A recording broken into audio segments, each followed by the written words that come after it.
Vamos seguir com o nosso tema, né? Gálatas, fascinados por outro evangelho.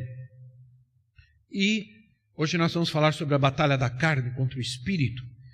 Vamos abrir nossas Bíblias em Gálatas capítulo 5, versículo 16. Gálatas capítulo 5, versículo 16 e 17. Diz assim a palavra do Senhor. Gálatas 5, 16 e 17. Por isso, digo, vivam pelo Espírito e de modo nenhum satisfarão os desejos da carne. Pois a carne deseja o que é contrário ao Espírito e o Espírito o que é contrário à carne. Eles estão em conflito um com o outro, de modo que vocês não fazem o que desejam. De modo que vocês não fazem o que desejam. Vamos orar mais uma vez. Querido Pai Celestial, muito obrigado, Senhor, pela alegria que temos de estar juntos. Poder compartilhar, Senhor, poder ouvir, poder Te adorar juntamente com os nossos irmãos aqui e também aqueles que estão em suas casas. Que o Senhor, ó meu Deus, fale conosco poderosamente essa manhã. Que a Tua graça se derrame sobre nós através da Tua palavra. Que a Tua palavra traga fé, confiança, fortaleza às nossas vidas. Sejamos, ó Deus, edificados pela Tua palavra. Mas não somente isso, transformados por esta palavra, Senhor. Essa palavra nos anime, nos motive, nos force a ir adiante, ó Deus, em tudo aquilo que precisamos fazer e realizar, ainda viver nesses dias tão difíceis que nós estamos vivendo e passando, Pai. Muito obrigado, Espírito Santo, ajuda-nos, ilumina-nos, capacita-nos, Senhor, instrui-nos esta manhã na Tua palavra, que é a verdade, Senhor. Obrigado, meu Pai, oramos em nome de Jesus, agradecemos. Aleluia. A carta do apóstolo Paulo aos Gálatas, como nós já falamos, ela é completa. Ela fala sobre a graça, ela fala sobre a salvação, ela fala sobre a liberdade em Cristo, ela fala sobre guerra espiritual, sobre semeadura. Ela adverte contra o legalismo, contra viver na lei. Ela fala sobre a vida no Espírito, ser cheio do Espírito. Não é à toa que o próprio apóstolo Paulo escreveu, provavelmente essa foi a única carta que o apóstolo Paulo escreveu de própria mão, de próprio punho, porque era muito comum naquela época que as cartas serem ditadas e um amanuense escrevia. Era muito comum, todas as cartas de Paulo foram assim, mas Paulo escreveu a carta aos Gálatas de própria mão, de próprio punho, porque era algo que Paulo queria transmitir mesmo à igreja, queria que fosse algo muito importante, que ele queria, por isso ele queria ele queria escrever e não transcrever a carta de Gálatas. Por isso, ela também é, segundo alguns, a carta mais antiga e, incrivelmente, né, a mais antiga e a mais atual de todas. A carta aos Gálatas foi tão importante que ela trouxe transformação, ela inspirou os nossos reformadores de que a salvação, juntamente com a carta aos Romanos, que a salvação era pela fé em Jesus Cristo e não através da igreja ou do batismo na igreja. Então, nos dias de hoje, há uma ideia pouco comum entre alguns cristãos, que já não existe, e parece que eles vivem assim, que já não existe nenhum conflito interior, a carne foi destruída, a velha natureza está morta. Já existe essa ideia, mas a carta aos Gálatas, ela desmente isso. Ela diz que existe sim, muito conflito. Ela diz, há uma luta, há uma peleja entre a carne e o espírito. Nós lemos, um se opõe ao outro. Um se opõe ao outro. Em Gálatas, Paulo adverte que nós devemos ter cuidado. Uma vez fomos libertos, mas podemos perder essa liberdade. Podemos perder essa liberdade para a nossa natureza carnal. Alguns perdem a liberdade de Cristo e voltam à escravidão do pecado, à escravidão do vício, à escravidão dos maus hábitos, à escravidão do mau caráter. Outros, pior ainda, transformam a liberdade que receberam em Cristo em libertinagem. Como diz a própria Bíblia, como diz a própria palavra de Deus. Então, a maior batalha na vida do cristão está registrada aqui por Paulo. A maior batalha que nós enfrentamos, porque eu preciso te dizer uma coisa, você diria, não, a maior batalha é contra os demônios. Não é não, porque os demônios, eles obedecem. Os demônios, quando você diz sai em nome de Jesus, eles obedecem. A carne não obedece. Por isso, é uma batalha terrível. É a pior batalha que nós enfrentamos. Porque o conflito entre a carne e o espírito. E não é o espírito do homem, é o Espírito de Deus. Aqui estamos vendo o Espírito em letra maiúscula. É um conflito da carne contra o Espírito de Deus. Essa é uma batalha, e é uma batalha que só o crente milita. Só eu e você podemos lutar e militar essa batalha, porque nós temos o Espírito Santo em nós. Não serei tão dogmático a ponto de dizer que o incrédulo não tem esse problema, não tem nenhuma batalha moral, não. Mas é algo que tem a ver com aqueles que têm o Espírito Santo, porque a carne luta contra o Espírito de Deus que está em nós. Então essa é uma batalha do crente. Na vida do crente ela é muito mais intensa e muito mais evidente. Então, a pergunta aqui agora é, na minha vida, quem está ganhando essa batalha? Na minha vida, quem está ganhando esta guerra? Né? Ora, diz assim, portanto, irmãos, versículo 12, veja o versículo 12. Versículo 12 e o versículo 13. Portanto, irmãos, estamos em dívida, não para com a carne, para vivermos sujeitos a ela. Pois se vocês viverem de acordo com a carne, então na natureza carnal, morrerão. Mas se pelo Espírito fizerem morrer os atos do corpo, viverão. Aqui, a carne aqui não é um corpo, essa carne, mas é a natureza pecaminosa que habita em nós. A carne, ela é inimiga de uma vida vitoriosa, né? Ela quer dominar, ela quer controlar. Por isso, a imoralidade é a maior batalha do cristão. A maior guerra do cristão é contra a imoralidade, por causa disso, por causa do que a carne quer, por causa do que a carne pede, por causa do que a carne exige.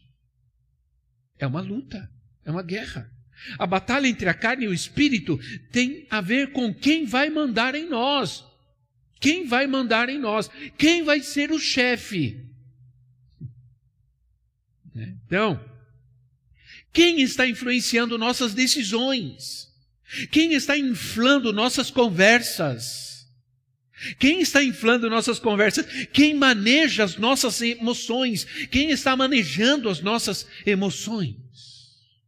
O versículo 17 diz E eu vou pedir que você mantenha a sua Bíblia aberta para você ir acompanhando comigo o versículo, porque as letras, os versículos, só as pessoas que estão em casa vão conseguir enxergar. Aqui você não vai conseguir enxergar aqui, por isso a gente recomenda que você traga a sua Bíblia. O versículo 17 diz: a carne deseja o que é contrário. O que é contrário, é contra Deus, contra o Espírito, contra a vida santa. São opostos entre si. Eu costumo sempre brincar dizendo que a carne, ela não gosta de jejuar. Ou gosta? Não. Você diz assim: amanhã vou jejuar. É o dia que você amanhece morrendo de fome, sentindo pão, cheiro de pãozinho quente, de cafezinho com leite. Você vai para o trabalho e encontra aquela pessoa que nunca te ofereceu nada. Você está de jejum e ele diz: olha, quero te pagar um café hoje.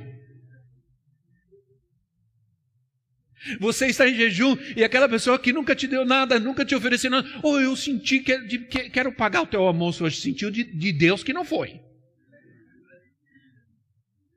Então, a carne não quer. Quando você diz: vou orar, a carne não gosta de orar, ajoelhar, dói o joelho, dói as costas. Então, é uma natureza que se opõe constantemente. Então, a carne e o espírito são uma dualidade do bem e do mal que está em todo lugar, nas regiões celestes, nas dimensões espirituais, no homem, no mundo, nas regiões celestes e em cada ser humano. É uma luta diária, é uma batalha diária que enfrentamos e enfrentaremos sempre, sempre. Então o que Paulo, claramente resumindo rapidamente, o que Paulo diz é que, o que ele diz é que a única forma de você vencer essa oposição constante diária na sua vida é que você viva pelo Espírito. É isso que ele está dizendo, é a única maneira, que você viva pelo Espírito. Que você seja cheio do Espírito. Ora, o apóstolo já começa o texto que nós lemos dizendo: vivam pelo Espírito. Outra tradição diz assim: andai no ou pelo Espírito. Outra tradução diz: andai pelo Espírito, quer dizer, pelo Espírito, melhor dizendo, pelo Espírito. Quantas vezes nós ouvimos, às vezes nós ouvimos na igreja, ou lemos em algum lugar, que para você ter vitória, você precisa, na sua vida cristã, você precisa orar e ler a Bíblia.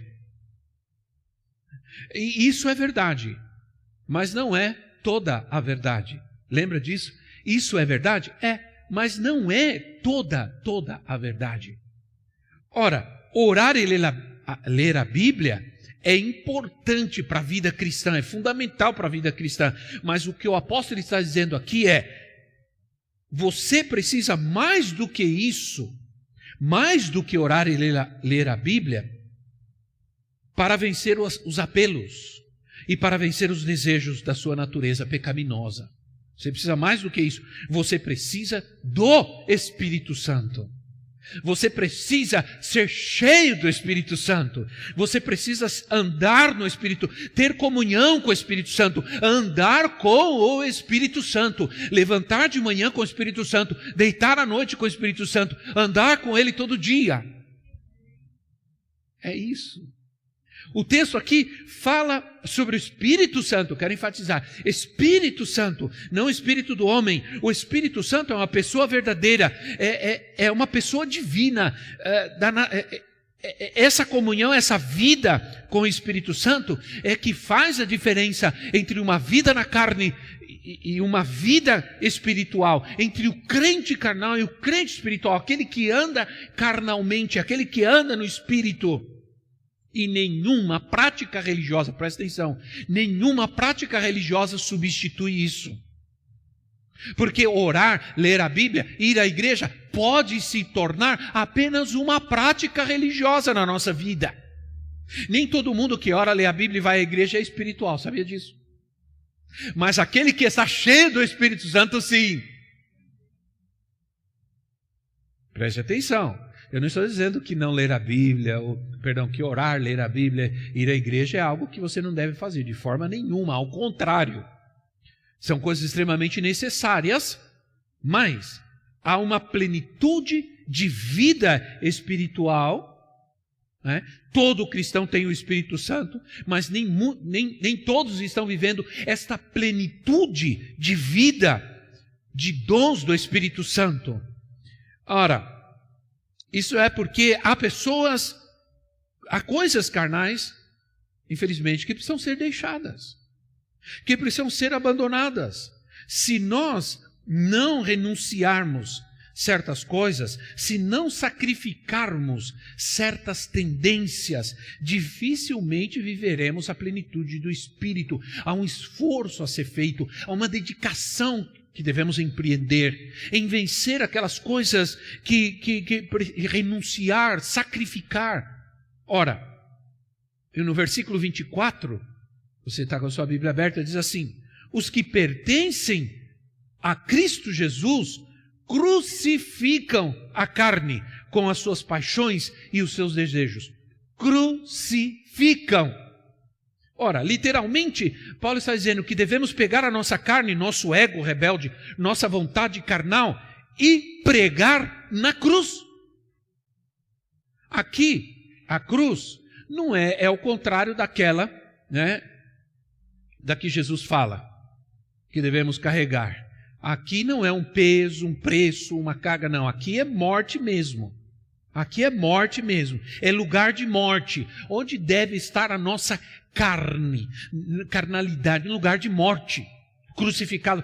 A cruz era um lugar de morte. O condenado era crucificado, ele ficava lá, ele morria e ficava lá, porque aquele era um lugar de morte. Isso indica que sempre vai ser doloroso deixar o que nos corrompe, né? Mas a rejeição à velha natureza tem que ser como a morte, tem que ser definitiva. Tem que morrer. Diga, tem que morrer.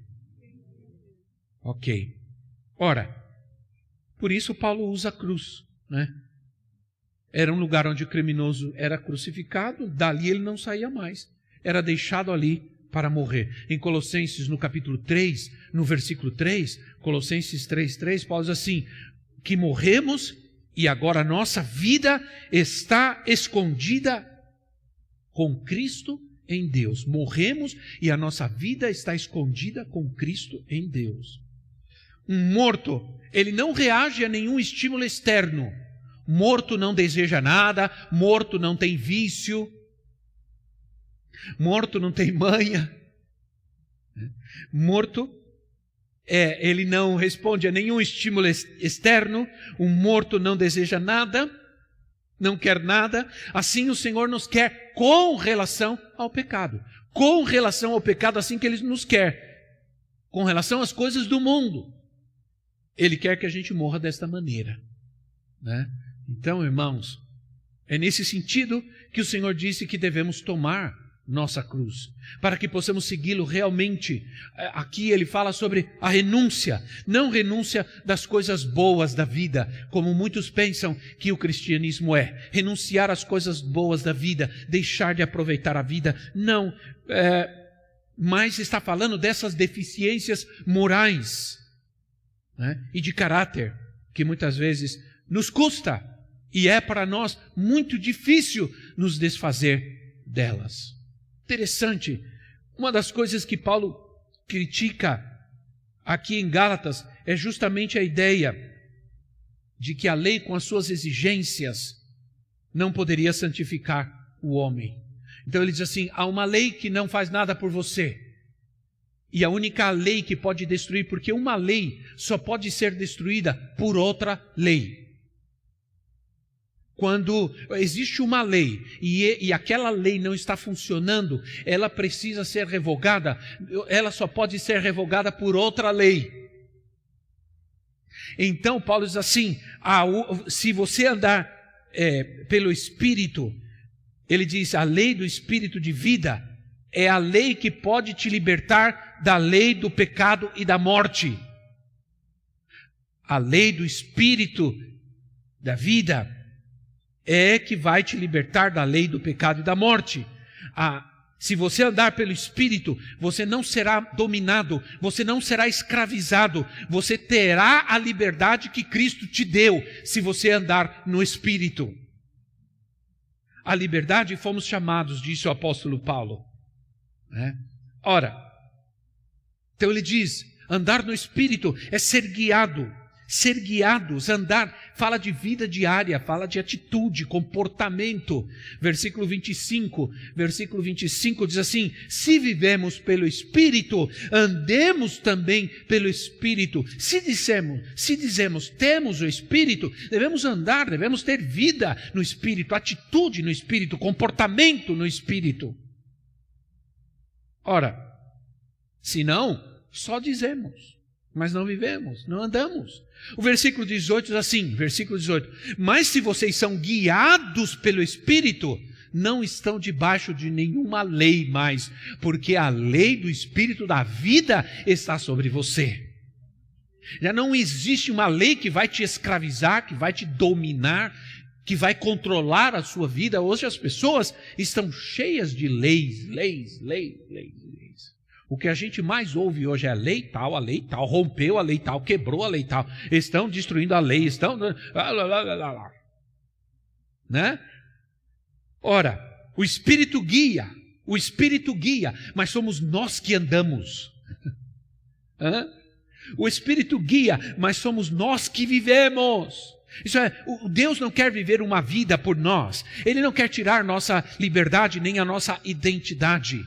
O Espírito quer nos guiar, não quer dizer nos controlar. Jesus disse, aquele que quiser ser meu discípulo, pegue a sua própria cruz, renuncie a si mesmo e siga-me. Seja você mesmo, siga-me. Ele não quer nos controlar, Ele não quer que sejamos como marionetes que são guiadas, Deus nunca criou o homem com essa intenção. O ser humano foi o único criado capaz com a capacidade, de decidir, de escolher. Tanto é que já começou escolhendo errado. Sim ou não? Sim ou não, irmãos? A única opção que Adão, e aqui vale a brincadeira, né? A única opção que Adão não teve foi de escolher a esposa. E Eva também, infelizmente, né?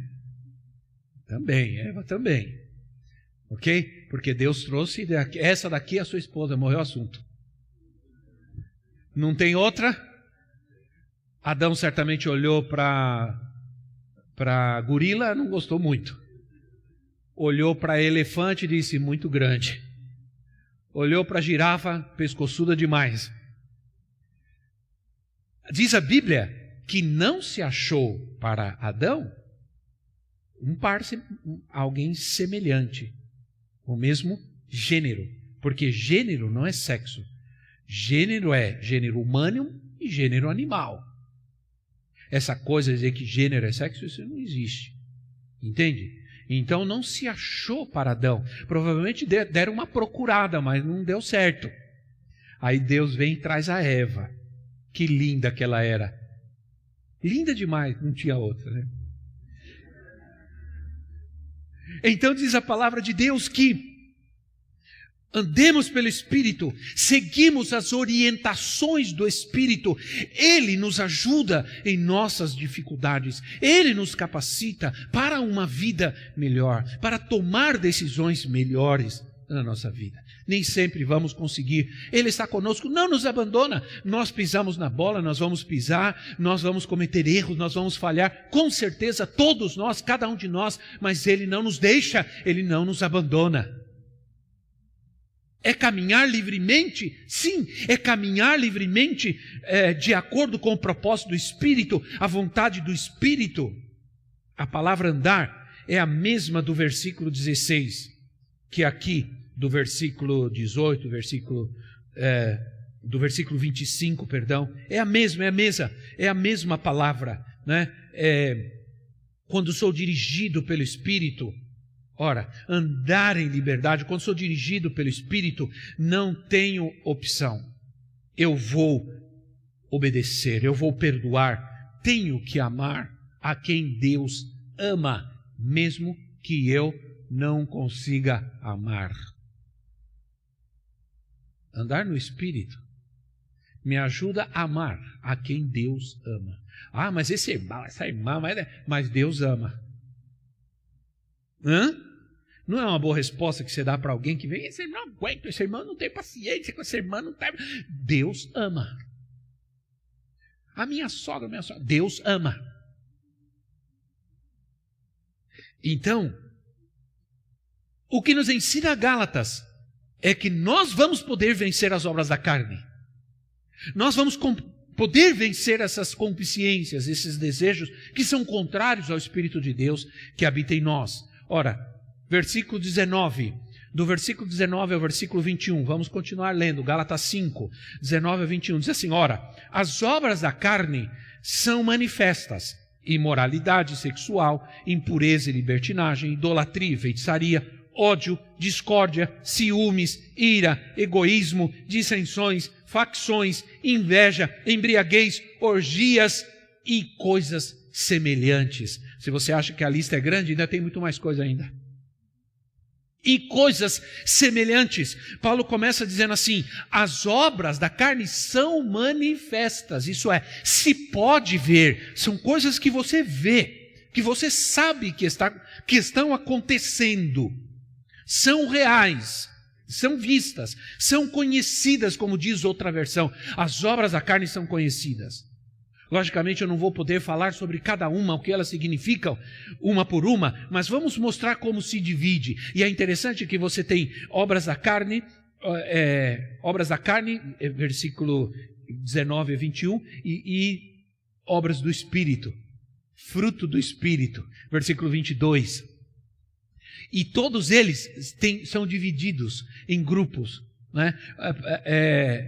Por exemplo, há quatro dimensões da ação da carne. 4 dimensões da ação da carne, presta atenção. Primeiro, a dimensão do sexo: imoralidade sexual, impureza e libertinagem. É uma luta constante, sim ou não? Demais. Segunda dimensão é a dimensão da religião. Ora, idolatria e feitiçaria. Interessante que a Bíblia chama de obras da carne. A gente achava que era só coisa de demônio, né? Mas também é obra da carne. E precisamos entender uma coisa. Alguém disse: não, mas isso aí, o que vocês chamam de demônio é obra da carne. Escute bem, se você age mal, você atrai demônios. Os demônios, eles agem por trás de uma concupiscência, eles agem por trás de um ato carnal, de um desejo carnal, sabia disso? O exemplo exato disso é o de Judas. Pedro diz assim, o Senhor, né, sabia que Judas seria o traidor, não porque ele escolheu Judas para ser o traidor, mas porque Judas tinha a concupiscência. Ele tinha a porta aberta, ele tinha a brecha na vida dele. Ele era cobiçoso, ele tinha problema com o dinheiro. Ele estava roubando o caixa do ministério de Jesus. Imagina, irmão. Ai, meu Deus, as pessoas não compreendem que roubar ao Senhor é coisa séria, né? Olha o que aconteceu com Ananias e Safira, né? Judas tinha concupiscência, ele era corrupto, ele tinha concupiscência. E por isso ele, ao ser tentado, ele caiu. Eu gosto tanto, eu consigo enxergar a bondade de Deus, sabe como? Quando todos estavam à mesa, na ceia, na última ceia, na ceia de Jesus com seus discípulos, Jesus disse assim: um de vocês vai me trair. Jesus já sabia, mas ainda assim ele diz: um de vocês. Ele estava dando a Judas a oportunidade de que não fora ele. Mas ele tinha a concupiscência, ele tinha a brecha na vida dele. Entende? Aí o demônio, o próprio Satanás entrou ali como Pedro. Pedro, né, irmãos? Pedro era terrível, Pedro era bravo, era sanguíneo, até o último fio de cabelo. Pedro se ficava irado, queria mandar todo mundo, matar uma cidade inteira, porque não deixaram eles entrar. Pedro depois se acovardou, Pedro tinha sérios problemas. né? E Satanás usou a Pedro, porque ele tinha uma brecha, ele tinha uma deficiência, né? Ora, a terceira dimensão é a dimensão dos relacionamentos. Que interessante. A dimensão dos relacionamentos. Ódio, discórdia, ciúmes, ira, egoísmo, dissensões, facções e inveja. Isso tem a ver com o que nós fazemos com os outros. Relacionamentos. As obras da carne se evidenciam nos relacionamentos. E a quarta dimensão, eu chamo de dimensão social, que é a embriaguez e orgias. Embriaguez e as orgias. Depois de terminar essa lista, o Senhor faz uma advertência. Ele diz assim: os que praticam essas coisas não herdarão o reino dos céus. Não herdarão o reino dos céus. Ora, o reino de Deus é um reino de santidade, de pureza. Deveríamos, então, nos preocupar muito, minha gente, com aquelas dimensões da carne que julgamos não ser tão sérias, porque a gente trata com certos pecados que a gente acha que eles são piores do que outros. Por que será que a gente tem essa atitude às vezes na igreja? Né? A gente não julga ser tão sério odiar, criar discórdia entre os irmãos, né? Agir com ira, criar facções na igreja, de falar mal, criticar. A gente acha que isso não é tão problemático. Você está muito enganado, porque isso está no mesmo pé de condições do que todo e qualquer outro tipo de pecado. Pecado moral, pecado do sexo, pecado de ódio, enfim, está todo pecado de feitiçaria. Aliás, a Bíblia diz que a rebeldia é como pecado de feitiçaria. Mas a gente trata com o irmão que peca moralmente, mas não trata com aquele que murmura, fica espalhando, divulgando fake news. Tá sério o negócio de fake news. Ora, irmãos, a Bíblia chama atenção. Participar em rebeliões e de murmurações. Devemos fugir imediatamente dessas coisas. Devemos deixar esses ambientes tóxicos e nos encher do Espírito Santo. Do Espírito de Deus. Quando o Espírito Santo habita em nosso espírito, é o poder de Deus que habita em nós. Ora, então temos o Espírito Santo em nós, temos comunhão com o Senhor e poder para vencer todos os conflitos da alma e ter vitória. Mas eu vou mencionar algo aqui, espero que eu não entristeça e não ofenda ninguém, mas no começo da igreja nós tivemos um grupo de diáconos, e um dia um dos diáconos está na porta e viu a filha chegando com um outro rapaz. Irmãos, ele saiu e foi lá e começou a socar o menino na frente da igreja. Aí teve que correr os outros diáconos, tirar e separar. E aí ele ficou chateado comigo, porque eu tive que tratar com ele. Ele disse: você vai tratar comigo, mas não vai tratar com ele. Mas o que ele está fazendo de errado? Não, ele está andando atrás da minha filha. Eu falei: mas sua filha, primeiro, já é uma moça linda, tem 20 anos, eu acho que não tem só ele atrás dela não, deve ter mais. Então o que acontece, irmãos? Às vezes a gente quer tratar com certas coisas e a gente acha que algumas são pecados piores ou maiores que o outro. Quem disse isso? Que existe pecado pior e maior. Pecado é pecado. Ninguém diz amém, mas eu creio. Então, o que precisamos fazer? Eu preciso correr, não daqui, mas com o sermão, né? Precisamos viver o fruto do Espírito. Ora, versículo 22 e 23 diz: mas, olha que maravilha, diga assim, mas. Olha para o teu irmão e diz assim, mas. Isso. Mas o fruto do Espírito. O que o Senhor está dizendo com esse mas? Ele está dizendo, tudo isso é certo, tudo isso é a obra da carne, a gente tem que lutar com isso, mas o fruto do Espírito é amor, alegria, paz, paciência, amabilidade, bondade, fidelidade, mansidão e domínio próprio. E contra essas coisas não há nenhuma lei. Oh, aleluia! Aleluia! Agora, aqui também nós temos as dimensões do Espírito. Assim como as dimensões da carne, nós temos as dimensões do Espírito. Primeiro, a dimensão para com Deus. Amor, porque Deus é amor, é a essência de Deus. Deus é amor. Ora, se Deus está em nós, então nós temos o amor de Deus. Paz, porque Ele é a nossa paz. Jesus é a nossa paz. Ele é a paz. A paz chegou ao mundo. Jesus disse: eu vou dar para vocês a minha paz, porque Ele tem paz. Ele é a paz. E a alegria do Senhor é a alegria que é do Senhor, ela é a nossa força. Então isso fala da presença, essa dimensão da presença do Espírito em nós, da presença do Senhor em nós, o amor, a alegria e a paz. Olha, alegria e paz é o que mais precisamos nesses dias que estamos vivendo, e agora amor também. Porque olha, viver todo dia junto, tá junto todo dia, levanta, tá junto todo dia, tem que ter muito amor, né, bem? Graças a Deus nós estamos firmes, irmão, não aconteceu nada até agora, não tivemos nenhuma briga, nada, eu estou lavando a louça todo dia direitinho, limpando a cozinha, está dando tudo certo. Então, segunda dimensão é a dimensão dos relacionamentos. Outra vez.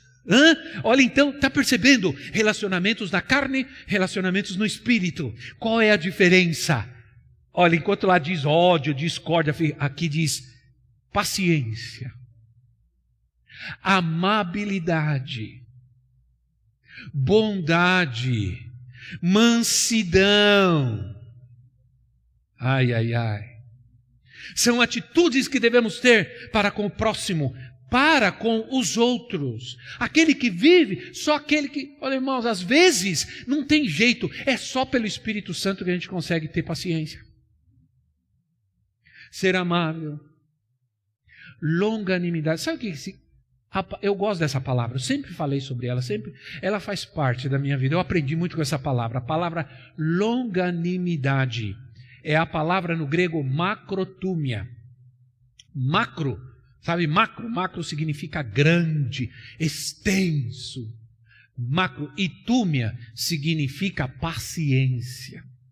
Extrema paciência, grande paciência, interminável paciência. Para nós que temos o pavio curto. Curto. Não consigo. Tem gente que conta até 10, não chega no 5. Então, é atitude para com o próximo. E a terceira dimensão, eu chamo de dimensão pessoal. Fidelidade e domínio próprio. Fidelidade.